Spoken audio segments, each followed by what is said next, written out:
William Costello, a Ph.D. student working under Dr. David Buss, does a specialty on incels. So I am going to bring you some information here about incels, and I find the topic fascinating. Here is a person who's actually studying it. I found him on Chris Williamson's podcast. However, I'm going to link in the description a recent 1-hour interview that he did with trigonometry. And I'm going to give you some of the key highlights here. It turns out that incels have a higher rate of anxiety and depression than the general population, and twice. However, it's not known if the anxiety and depression has led them to being an incel, or whether they're an incel because they have anxiety and depression. And 30% of identified incels are autistic.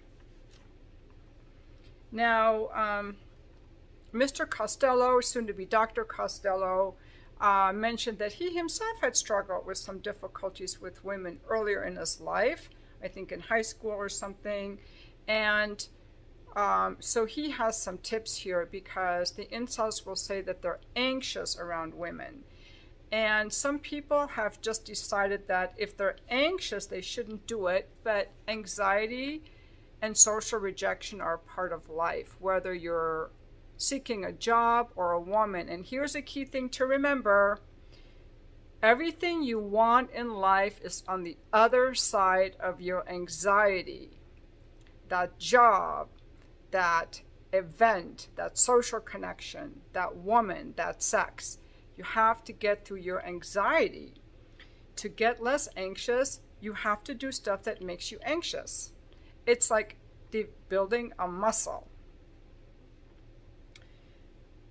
Also, to be sexually successful with women, you have to really love women. Because if you don't, women can pick up on that. And you have to put yourself out there despite all the rejection. And I can tell when a man really loves a woman. When a man really loves a woman, I can pick that up within seconds. And I'm like, you're either in a relationship or you're going to be in one soon. Like, this is a relational guy. So there's more rejection these days because we're exposed to more people. Historically, we lived in small tribes. We face rejection. You might have faced rejection from a woman 5 times in your life.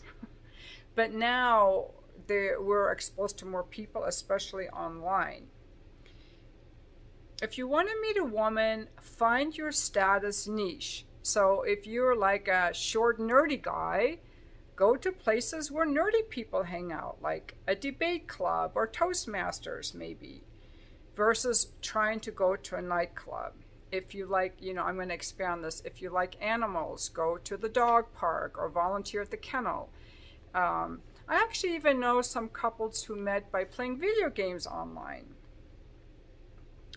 There is a, Morgan Stanley did a forecast 3 years ago called The Rise of the She Economy, in which they predicted that by 2030, 44% of American working age women will be single and childless. So we have more trends that are encouraging women to not get married. And I think what it points to is that historically, many women got married because they had to. They had no choice. They were going to be poor or living at home. So now that women make more money and they don't have to get married, women's behavior has really changed. And also culturally, this is my own add-on, men are really prized for their physical strength, which of course they should. They have testosterone and more muscles. And for their mental fortitude, which makes sense because you have less emotional centers in your brain, but also for your success. And so I think we're kind of taught that that's what it means to be a man. And as long as it means that, people want the best they can get. And more women are graduating from college and they're like, I don't really want to hang out with someone who isn't as intelligent and well-conversed as I am. I think also the decline of the prospects for the American male with flat wages and everything rising in cost. Housing has tripled, education has tripled, healthcare has tripled. And a lot of men feel like if they can't provide, they're struggling to make ends meet. They feel very insecure about pursuing a woman, and many women still expect men to pay. So I think all that is feeding into it too. But let's get back to incels. One other comment he made, which I found fascinating when it comes to monogamy or polygamy, is that in any culture that is polygynous, where one man has many women, the cultures have always fallen apart or remained small. It wasn't until monogamy came into practice that cultures have flourished. Under monogamy, cultures flourish because men don't have to fight each other for access to women, and they can actually, build aqueducts and bridges and architecture and manufacturing and engineering and so on. So this is very interesting when people say men are meant to spread their seed. No, monogamy has actually allowed cultures to flourish. Now, another trend that happened is because when we have more eligible women than we have eligible men in the mating market, and so that means that women become more sexually promiscuous, and I think that makes men also say, why should I get married? But when you have more men than women, then the women are in charge and are more likely to push for marriage.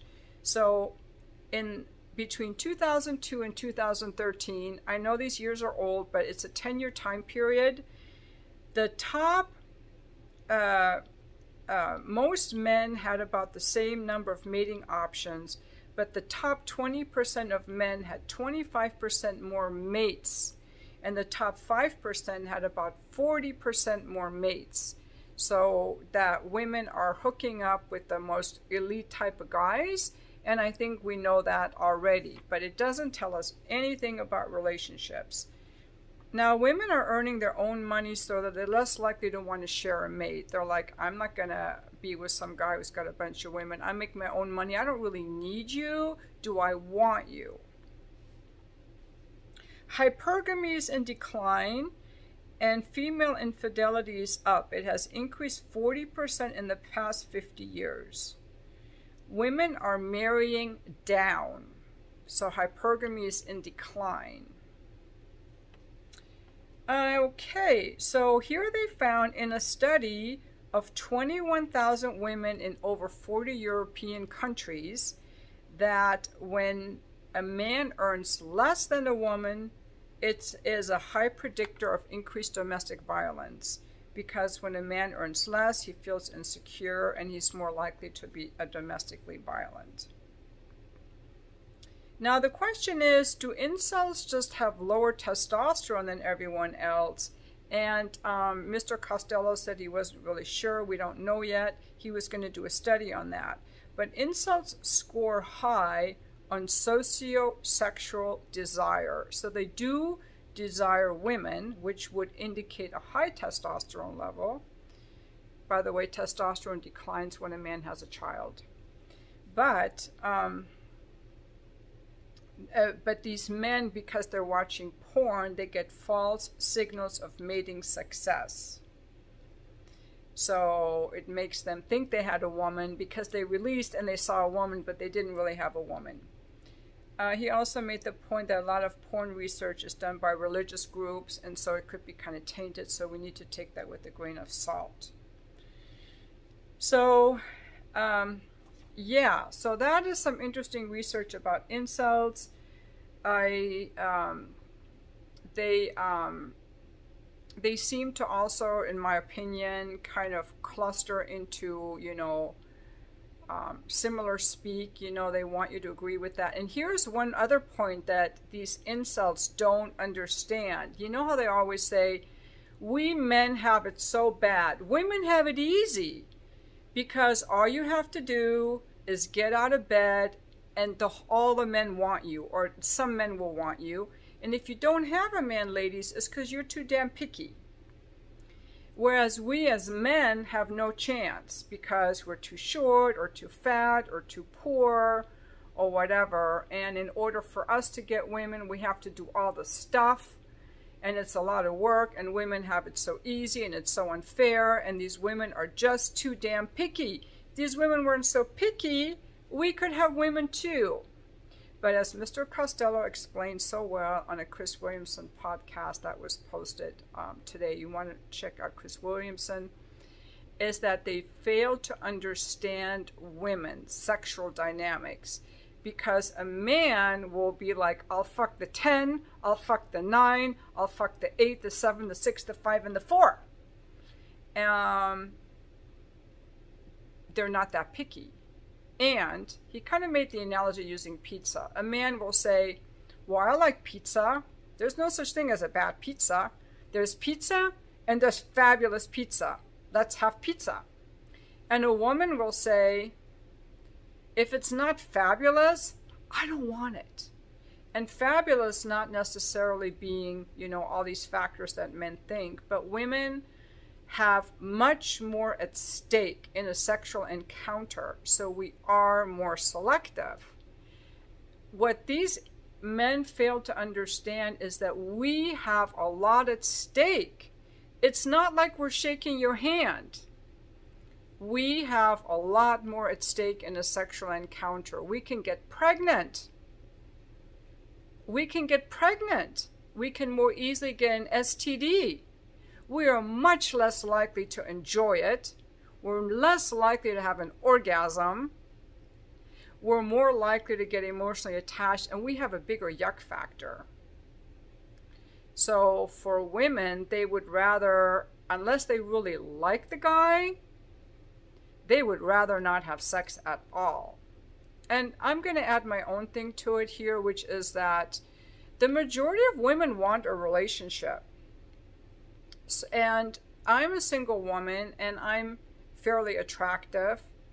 And men are not beating down my door to date me or have a relationship. In fact, my friend Tranquility made a video today kind of like saying, men, it's not harassment to ask a woman out. Hey, would you like to go out? That is not harassment. That is not Me Too. And all these guys are saying women can get anyone they want, but at the same time, they're not asking us out because they have some paranoid delusion that a woman is going to call the cops for being asked on a date. So, women expect, like, I would be open to dating someone who is of at least similar socioeconomic status. Someone who's happy, who's fit, who's healthy, who's educated, who's got something going on, who is, so I wouldn't want to date some guy that's just slovenly and not paying attention to his looks and maybe smells bad. Like, how low do I have to lower my standards? I'd rather have no one. So I think that Jordan Peterson has some good tips for men too. He's like, if women don't want you, there's something wrong with you. Fix it. How are you dressed? Do you go out? Do you talk to people? You know, it's all under your control. And I made another video recently where I told women that you are responsible for every man. You got to pick your sexual partners carefully because you can get pregnant and you're responsible.